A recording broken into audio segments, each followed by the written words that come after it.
all need to make smart decisions with our money. The Long-Term Investor podcast shows you how by distilling complex financial matters into easily digestible lessons. And now, here's your host, Chief Investment Officer at PlanCorp and the author of Making Money Simple, Peter Lazaroff. Welcome to The Long-Term Investor, a proud member of the Retirement Podcast Network. Today, we are going to dive into the dynamics of the investment world, and joining me is Callie Cox, a prominent investment analyst at eToro, known for her deep understanding of market trends and investor behavior.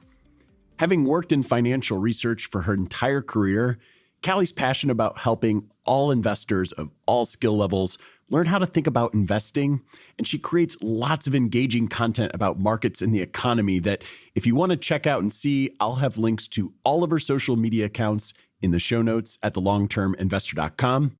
But in this episode, we'll be exploring the somewhat surprising rally that we saw in the fourth quarter of 2023, delve into the intricacies of market valuations, and unravel what 2024 might hold for investors.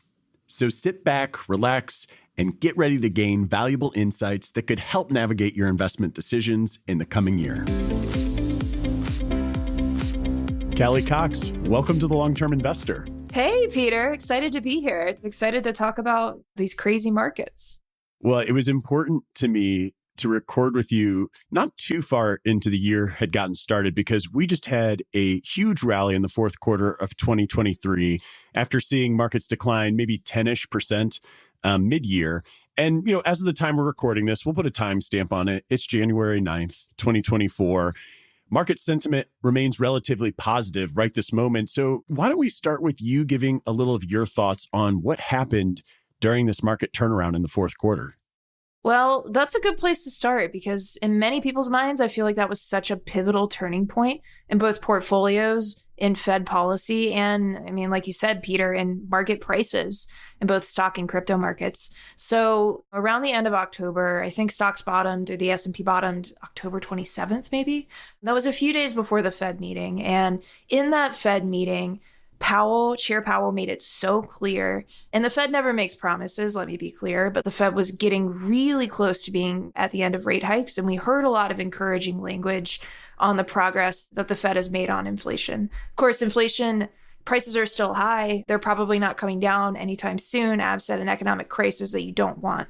But the Fed looks at the growth in inflation, the growth in prices, and that pace of growth has come down steadily since the middle of last year.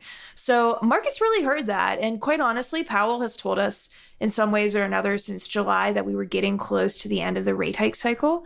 But the way that he worded it in November, how he talked about the balance of risks, how he talked about the progress in inflation. I think there was one reporter that even asked him if the rate hike cycle was over, and he dodged the question a little bit, which markets took as, you don't want to answer it. Come on, we hear you. I just think that the shift in tone was big enough that people started pricing in rate cuts. And you have to remember, too, that at the beginning of October and throughout October, the concern was another inflation spike and the rise we saw in the 10-year yield up to 5%. So I think it was a combination of people being way on the wrong side of the boat, and then Powell coming out and being so flexible with his language and so encouraging on inflation and the economy that we saw people rush to the other side so quickly. And that turned into a 15% rally in the fourth quarter. Well, and I think an interesting piece of context that I'm often repeating myself in sharing in this show is that stock returns, if you go back and look at what they're comprised of changes in earnings, the cash flow paid to shareholders, whether that's dividends or buybacks, in changes in valuation, which is in many ways a sentiment gauge. And so hearing some of the things that you're sharing, do you feel like in this rally that the economy actually improved, or is this all just kind of a turnaround in sentiment? Well, you have to remember the market is forward-looking, and you're absolutely right. That is what stock returns are made up of. I would word it as the fundamentals, of course, the profits driven by the economy with a dash of hope in there. And the hope, like you were talking about, Peter, is the valuations. That's the part of the market where you say, okay, things might not be great right now, but investors are willing to look in the future and they see profits improving by this much over the next 6 to 12 months. I think that's what's caught people off guard. Valuations are quite high right now, But we've seen such a dramatic repricing of the future too, especially since that end of October timeframe, that yes, it does look like valuations have driven this rally. They've driven much of the bull market that we've seen since October 2022. But at the same time, we're staring at a year where profits could grow 10% year over year if Wall Street is right. So yes, we've seen a lot of growth in valuations. I think you could compare that to sentiment because, of course, to feel better about the economy, you have to feel something. You have to have some sort of positioning. But I don't think that's a bad thing. I think valuations are really tricky, especially in this environment. And a lot of people look at history and they get thrown off guard by what valuations are telling us. Well, and because, at least to me, valuations is this mix of calculus and psychology that's constantly changing. Of the things that drive stock returns, that's always going to be the hardest to predict. And I also think something that is not terribly unusual, but certainly notable, catching a lot of headlines, is the fact that we're near all-time highs, but not all stocks have done well. And in fact, you actually wrote an article for the Financial Times stating that 72% of S&P 500 stocks underperformed in 2023, whereas 1/3 of S&P 500 stocks were just down, had negative returns. Meanwhile, you have the Magnificent Seven, which for those listening, and I'm not going to use their official names, I'm going to use their known names. The Magnificent Seven is Apple, Google, Microsoft, Amazon, Facebook, Tesla, NVIDIA. They averaged a return of 111% in 2023. The market's always a little bit top heavy, but what do you make of this specific trend? Yeah, well, first of all, I don't use their official names either. That's not a choice I'm making. I can't call Facebook, which is something I've been on since 2007, Meta. I just can't do it. Yeah, it's just ingrained in my brain. There's some psychology. I'm also never going to call Google Alphabet, but I almost did right when I started listing them. So that goes to tell you, maybe they're finally getting to me. Or Twitter X. Never going to do that. Nope. No. So talking about participation in the stock market last year, it was really wild. And the chart that you mentioned of the stocks that underperformed the S&P last year, you're right. 72% of stocks underperformed the S&P. I think toward the end of the year, it was around 71 maybe. So not a big change, but we had a historic number of stocks not doing as well as the market. And to me, that was made even crazier by the fact that, I work for a retail brokerage. We talk to everyday investors all the time. We were constantly hearing, everybody says the stock market's up, the Dow is doing really well, but my portfolio sucks. What's going on? I'm not feeling these good vibes that everybody else is feeling. And this stat is the one stat that I think explains how people felt about market returns last year. Not about what we saw in the headlines, but how it actually translated to our portfolios.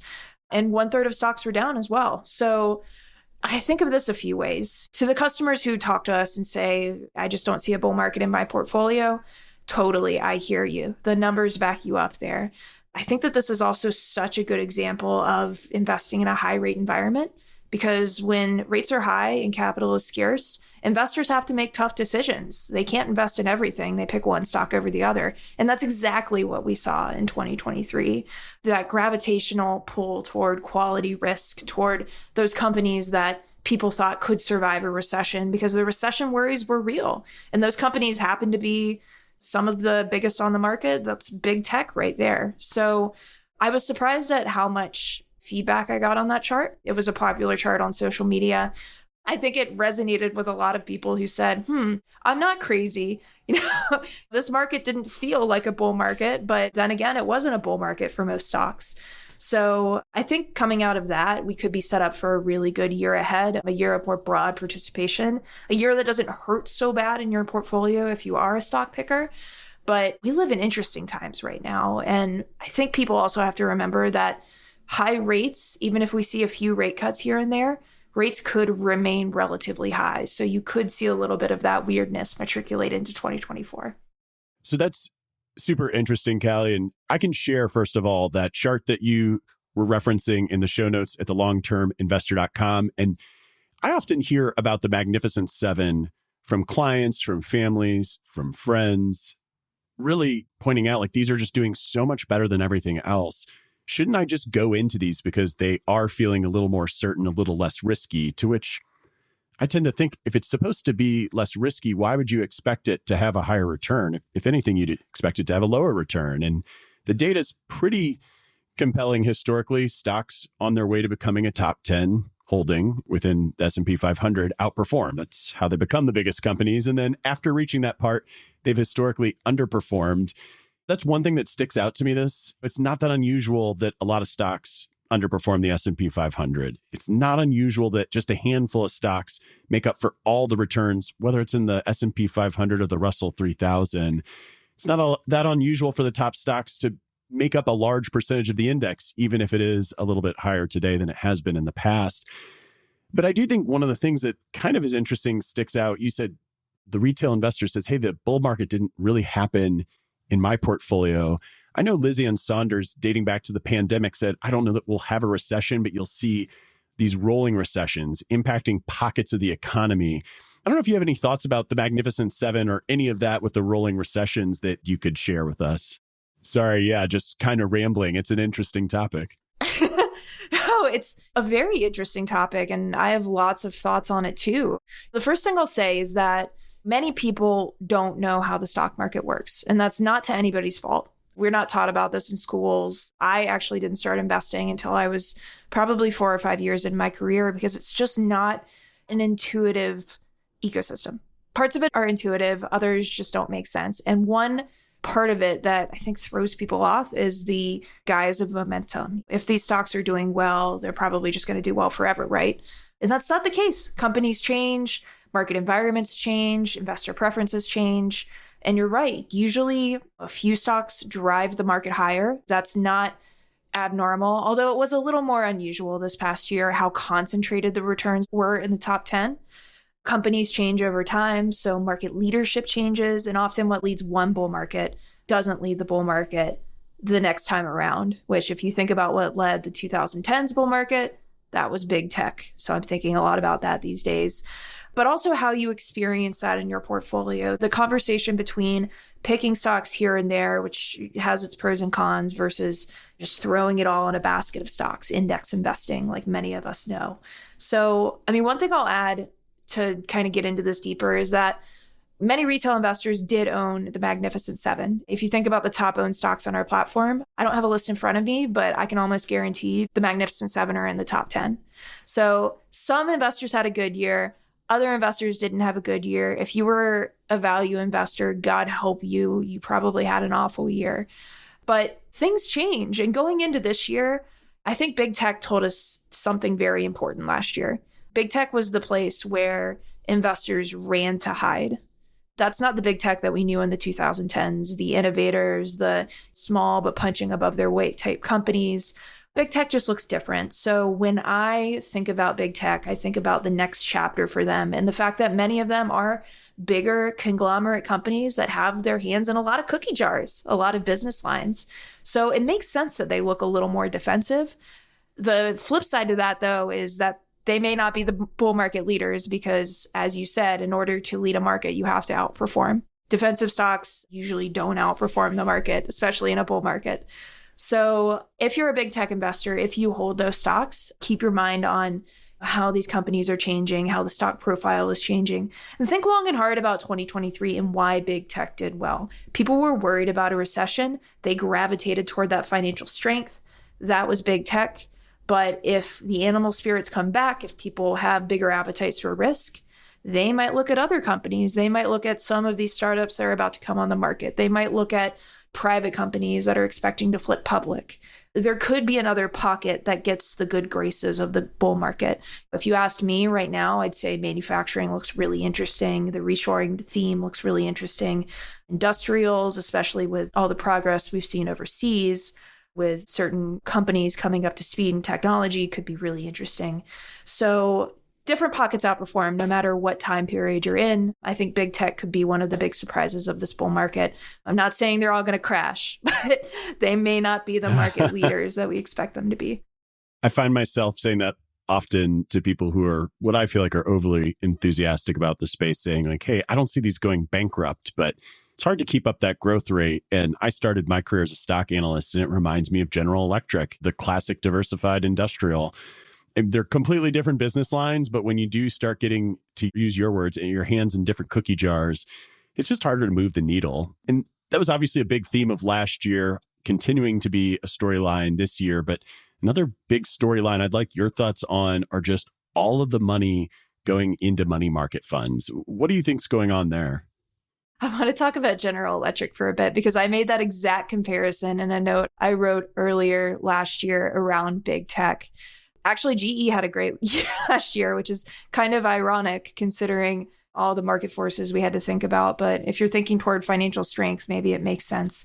Anyway, I just thought it was funny that you brought up General Electric. That's funny. Yeah, I didn't know that. I feel like I read everything you wrote in the last year, but I didn't go far back enough to capture that one. Great minds think alike, though, so this makes sense. Yeah, it's the quintessential conglomerate that was on fire back in the day and then now does 1,000 different things and is trying to shed them quickly to become a more nimble, small, focused company. So yeah, maybe big tech is heading there. But anyway, I kind of deflected the question there. The dash to cash, the obsession with cash. I think it boils down to high rates, Peter. And I'd love to hear about what you're hearing from clients and other colleagues, because this is one of the most interesting dynamics that's come out of the year in my mind.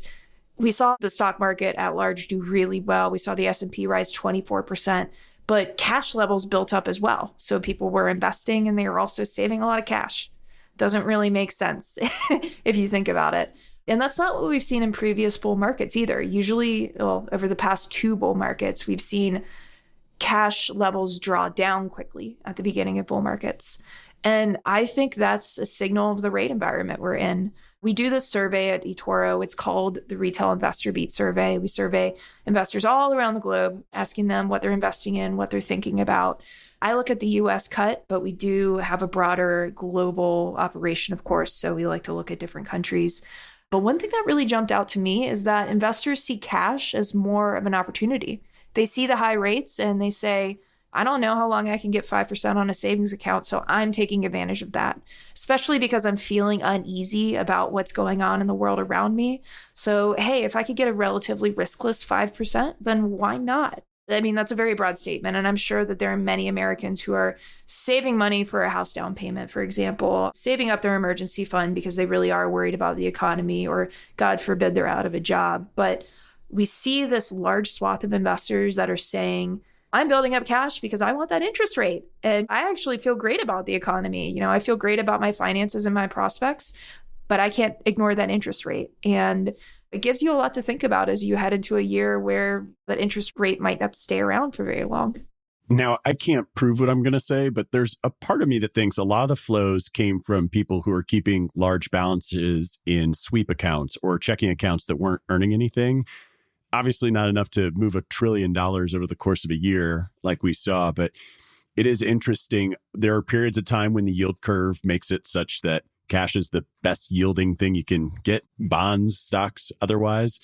You and I both know long term, if we're thinking a 10 or 20 year horizon, and you have the choice of sticking money in cash and not being able to get to it for 20 years or sticking it in the market for 20 years, the likelihood that long-term money in stocks outperforms cash is really, really good. But kind of honing in on something you said where people feel a little bit nervous, that's been my big take. Here's a certain return.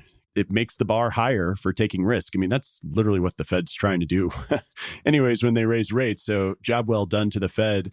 I notice in a lot of what you publish, though, you seem to have a pretty optimistic tilt, which I like. I think anytime you're in this business, you can recognize that bad things will happen. Being an optimist doesn't mean that you're ignoring the bad things. It just recognizes how amazing human society is at creating and making things better and the emotions that drive it, like greed and wanting more. You had sort of mentioned manufacturing as a bright spot, but I'm kind of curious, what has you optimistic going into 2024 about the economy, about markets in general? I think if you're honest with yourself and you study the history of the stock market and of the US economy and of US history, quite frankly, it's hard not to be an optimist. For me, it really boils down to the stock market being a call option on human progress. And I know you can't say that about other global markets, but at least in the US, this has been true. I mean, yes, we go through crises. Yes, we've been through, I think, 13 economic recessions since the 1950s, 10 or 11 bear markets, countless pullbacks of 10% or more. Yet the S&P is up an average of 8% annually over that period. And there's a reason for that, right? like life, you run into obstacles, you hit crises. But like most humans do, we figure out a way to get through it and we ultimately come out of it stronger. I mean, necessity is the mother of invention after all. So I think that's really where my optimistic attitude comes from. It's from the numbers telling me that, but also from the fact that you can't just look at the world in front of you, right? You have to think about where we're going and you have to realize that there are certain trends and truths that you can lean on day by day. Like we will hit crises. The economy won't be infallible all the time, but we will find a way to get through that. And most likely that will be reflected in profits, which is ultimately reflected in the stock market.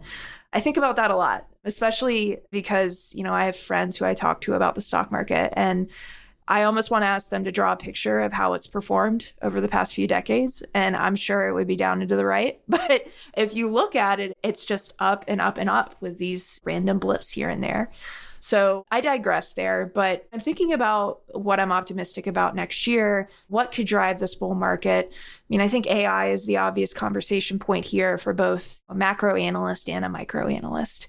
NVIDIA was actually one of the few stocks that we saw translate AI into sales last year, which was really encouraging because with these young stories, with these themes that we're watching, the big question is, will it actually matter? Is it just all hype? Or is this actually going to translate into profits for corporate America and efficiencies for your daily life? And so far for AI, that answer is yes, from what we're seeing. And going into 2024, I think the AI trade could broaden out into industries that are tangential to AI technology or that benefit from AI technology, but aren't those big tech companies or semiconductors that we've all been talking about. And you're right, too. Manufacturing, the reshoring that we've seen, the factory construction spending that we've seen over the past year. I believe factory construction spending was up 60% in either November or December, which is one of the biggest year-over-year gains we've seen on record, which blows my mind because you think about manufacturing, you see that as the old economy, the America that we knew back in the 50s, 60s, and 70s, not necessarily now, but it's all coming back because of reshoring and different policy initiatives. And these are the trends that are happening underneath our feet. This is what will drive portfolios in the years ahead. I think it's so interesting, the fact that you have all this access to investor data, behavior, sentiment. I mentioned earlier, or maybe you had mentioned the Retail Investor Beat survey that was actually coming out right after this recording. Could you talk a little bit about what the survey is? And even though I gave a little introduction to eToro before bringing you on the show, maybe you could talk a little bit about your customer base and the background. Then we can dive into some of those results. Sure. So I love talking about eToro. I've been with eToro since December of 21. eToro is a big global brokerage. We're very well known in Europe. We're based in Tel Aviv. And our ethos is basically that investors can use their money however they want. We want to give them the education and tools so that they can make the best decisions. So we really pride ourselves on offering a bevy of products to investors so they can build the kinds of portfolios they want with a certain kind of transparency, because we are a social investing app that allows them to see how other investors are performing, what they're investing in, what they think about certain stocks and crypto and investments that they're making. It all goes back to giving them the facts they need to make the smartest investments. eToro started in the US in 2018, so we're a 5-year-old brokerage here in the US. We offer stocks, crypto, and options. We're very well known for our crypto offering, and we're doing lots of really cool things. I'm building a research product there. We have lots of great education and videos on stocks, ETFs, options, crypto. You can go to eToro's website to find all of that. But we have 2 million registered accounts here in the US. And yeah, we're looking at a couple good years ahead of us. And yeah, one of the things you mentioned, we do the Retail Investor Beat survey. It's a quarterly survey. We survey investors all across the globe, asking them what they're investing in, what they're seeing in the economy, what they're expecting to do with their money in the future. And every time I get the results, I am shocked by some of the details we hear. So what are the vibes out there? What has you surprised right now? What are the vibes? So I am so proud of the everyday investor. Investors have stayed consistently invested throughout the bear market and into this bull market. I'm not quite sure why that surprises me. When you think about it, the fact that the job market is so strong is probably one of the pillars of the fact that people are invested. Because on a very basic level, if you're making money, you're spending it, investing it, saving it. There's like a finite number of things you can do with it. If you feel good about the future, you're probably investing it. Add to the fact that investing is more accessible than ever. And the conversation around investing really picked up around COVID. And it's led to a cohort of investors who have kind of held the line. They're trading less these days compared to 2021. No surprise there. But they haven't really sold out and run away. They've stayed invested and tried to think strategically in an environment where there are high rates and inflation.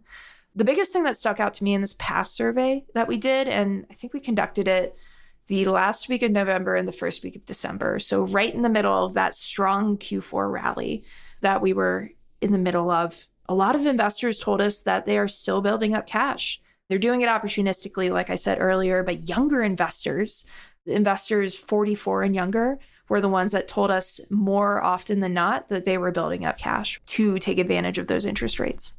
So I started in the job market in 2007, just before the crash. And the S&P 500 lost, let's say, 60-ish% over 18 months. And all I could think throughout that period in the years that followed were, man, I wish I had cash when the market was down a lot. And every time I started to build a little bit of cash, I thought, gosh, I'm not earning any interest on this. I might as well invest it. It really does change the calculus when you can sit there, have the flexibility that you have in cash, even if it's not formally an emergency fund, even if it's, hey, it's liquidity, I'll use it opportunistically. And in the meantime, I'm not just passing up returns. It really is perhaps a different era for a lot of investors. I mean, again, doing this long enough where my whole career is based on zero yields. It changes the calculus, it changes the emotions, changes all of it.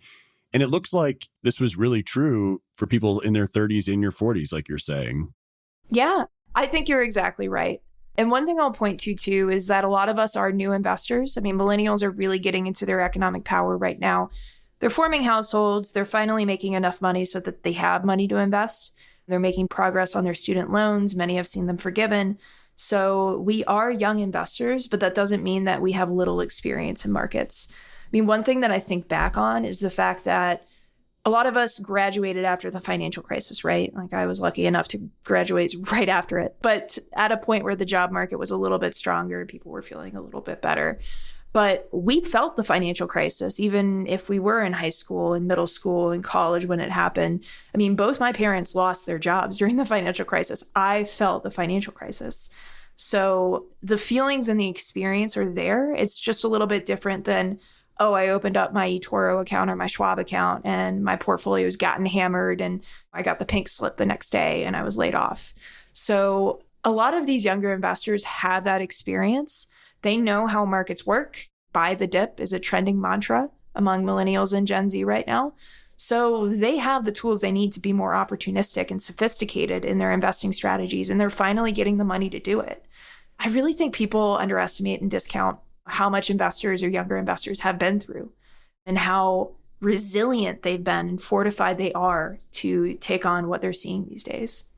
Yeah, every generation is going to have their version of why they had it toughest. But I do think that younger investors, your survey data is showing that they're feeling more confident than older investors. And a lot of that speaks to when you're younger, you're optimistic about the future, you got more human capital ahead of you.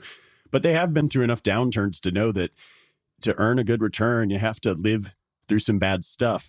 Perhaps that's no more true in a place like crypto, where I know that you guys have a big presence. I'm kind of curious, before we sign off, to get your thoughts on some of the headlines around a spot price Bitcoin ETF coming to market. I've done a lot of blog articles, podcasts on holding crypto directly on the existing products that are out there. But I think when it becomes easier, you'll see a lot of new investors maybe throw some money thinking, hey, this really does track it. What are some things you would tell people who have no crypto experience when they see that they can buy spot price Bitcoin in an ETF and don't really know what they're doing? What are some things that you think they need to keep in mind? Yeah, well, I'll remind everybody that we're recording this on January 9th.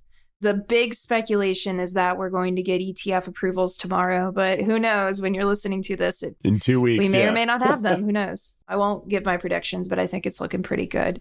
But yeah, we have all these headlines around Bitcoin ETFs. We got a lot of details yesterday because we saw the S1s of the Bitcoin ETFs that are up for approval right now. It made it real to me as an analyst because I got to see the details. We got to see the fees. It feels like I'm actually seeing an ETF right in front of me. And we've gotten questions about it at eToro for months now. It really has been, Even before the Grayscale court decision happened in August, there's been speculation about a Bitcoin ETF, and the Grayscale decision made it real. And then the speculation hyped up even more toward the end of the year for good reasons. And now we're here. So as it looks like we're on the eve of a Bitcoin ETF approval, I think it could obviously open the door up to a lot of investors who were skeptical about crypto to begin with. In that retail investor beat survey that I told you about, we have a question that we ask from time to time. It's, of course, do you invest in crypto? But if you don't invest in crypto, why don't you invest in it? And a lot of people, unsurprisingly, tell us the volatility of crypto. I can't handle the swings. I don't have the risk appetite for that. But two of the top three reasons are usually the accessibility of it. I don't know how to buy it. Don't ask me. Or the transparency. I don't know what I'm investing in. Like, why would I put my money in something I know nothing about? And I think the Bitcoin ETF over time could solve those two issues right there. A lot of people are familiar with an ETF. That's a very familiar wrapper in the US. A lot of brokerages don't offer crypto, but they offer ETFs. If I'm a customer at one of the bigger brokerages, I probably have to keep my crypto in a separate account. However, if a Bitcoin ETF is approved, I can see all my money in one account. There are huge behavioral advantages to that. And it just makes your life easier. And you can tell me, you're in the financial advisor space. I've heard that this could be a big boon for clients who want to put crypto in their retirement accounts, who want to work crypto into their financial plans, but haven't really quite taken the leap because it hasn't felt familiar to them. So I'm feeling really good. I think it'll open up the world to crypto a little bit more. I want to note, I'm not a crypto maxi. I am a crypto optimist, but I'm also a skeptic because I'm an analyst. And I think that there are a lot of really good storylines going on in crypto, especially in Bitcoin and Ethereum. But again, it's a risky investment. Like, you can't deny that. And it's one that you have to really keep check on your goals and your risk tolerance about. So I'm interested in hearing from you, though. Is your side of the industry, the financial advisors, the planners, how are they feeling about it? Well, I feel like I hear a lot of differing viewpoints from different advisors, different thought leaders in the space. I feel like I've been pretty consistent in everything that I published, that the very last thing that you said is the most important, which is just understanding why you're owning it. Like, what is the goal and purpose? Because there are no financial plans that we build that require you to own an asset that goes completely bonkers in order for the financial plan to work. So I think when you set that aside and understand the motivations, that's one piece. I think a lot of the use case for Bitcoin, it actually being currency that will replace the US dollar, has largely been debunked. I know there's some real strong believers out there that have an agenda, but ultimately, to me, the thing it reminds me most of is generally gold. When I talk to someone who is overly passionate about gold, they sound just like the laser eyes. I've thought the laser eyes and the gold bugs must be relatives. I don't think it's bad to own it. Like, good diversification owns things that move in different directions. I don't know that I'll ever own it. I don't know that I won't own it. It's been a pretty consistent viewpoint there. I think when I first wrote about it in 2017, I had the viewpoint of it's either going to be worth a ton or nothing. And you know what? At this level, I would say this is worth a ton relative to where it was back then. I don't know. A lot of people say Bitcoin 100,000. Yeah, that would also be a ton. But over $40,000 relative to it being in the hundreds of dollars is a ton. So it's survived longer than I thought. I will admit that. I'm perfectly fine saying I don't know what will come of it. But most of what I tell people is understand the why. And I do think the accessibility will stir up more interest again. Usually by the time that we worked with clients with how it would work and getting into it, they say, oh, never mind, I don't want to do this. And if it's not like gold, the other thing I kind of compare it to is just picking individual stocks, which I have no problem with people having a portion of their net worth in individual stocks. Why they have it can differ. Sometimes it can be just interesting or a hobby. Other people think they really are better at stock picking than just owning the entire market. Whatever the reason is fine, particularly when you get into the different coins. I feel like if you like one coin better than another, it's not all that different than making a bet on Amazon or a bet on Apple or whatever. So I'm excited just to see what happens tomorrow and in the coming weeks, in part because I just find markets interesting and investing interesting, and any innovation in the space likely leads to other good things. I would say there's some innovations like inverse leveraged ETFs that doesn't help too many people other than traders. I don't see the Bitcoin ETF really harming people's lives once it's out there. Yeah, totally. And I think you hit the nail on the head right now. You really have to go back to your why. In fact, I was talking to a colleague today about Bitcoin's price movement and what it could do after the ETFs are approved, if it's a sell the news moment or if it's a buy more Bitcoin. And to be clear, over the long term, if this really does open up the door to more demand, that could put a foundation under the price and, of course, lead to higher prices. Markets, when you boil it down, are a function of supply and demand. But I was talking to her and I had the same thing run through my head because I hold Bitcoin in my portfolio, but I have a set percentage that I rebalance my portfolio to. I asset allocate like many other people. And I was like, look, I'm tempted to cut some too. I'm tempted to take my profits, but my crypto allocation is still way off of its target. So, I mean, that's where your why really comes into place. And you don't have to do these sanity checks of, was 47K where it tops out? Should I have sold at 45K? Have I missed my chance? Tie it to something you can control.